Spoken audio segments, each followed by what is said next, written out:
magmahal kayo ng agriculture. Kasi tanim nga inaalagaan nila, ikaw pa kaya. Nakabisita ni Katura dito'y farm te Ampalaya. Tignan mo ang Oh. daming sira nun ng ampalaya. Tapos, Ayan nasobrahan na ata sa hinog. mm, Hindi pa yan ito, tignan mo ang daming nalaglag. Ayun sayang. hindi, based on my experience kasi Mal, talagang nagaganyan. According to Republic Act 9003, it is an ecological solid waste management. Manin. Kumbaga parang sa tao, nagtatapon din yung mga gulay. Kaya yan yung mga na-excess na bunga. Manin, if I'm not mistaken, baka ako ajay, baka check. Hindi. Ang paliwanag kasi niyan, Mal, ganito ang paliwanag niyan.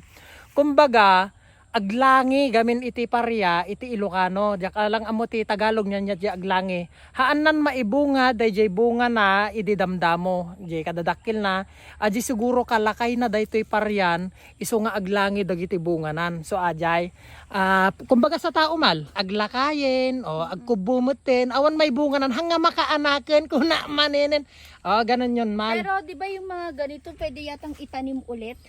Based on my experience again,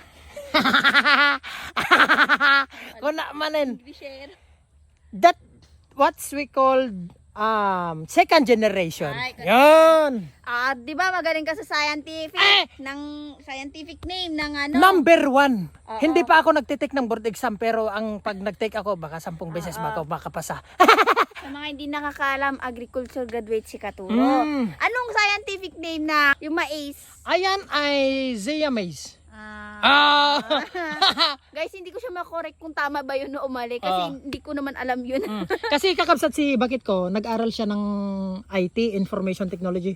Tapos ngayon, nasira yung ref namin, pinagawa ko sa kanya. Hindi na niya kaya. Di ba, Mal? Oo. So ayun kakabsat, eto, napalabas na kaya yung kita niya or what? Hindi, kasi ang farmer, Mal, it's either tumama ka o sayad. So parang sugal na 50-50. Sugal. Ganun. Tao ibon, kumbaga. Kung maganda yung panahon, kung maganda yung tanim mo at saka naalagaan ng mabuti, yon tumama ka. Pero kapag ka ganito, na syempre medyo parang lugi. At saka meron din naman yung lang Mal, yung balance.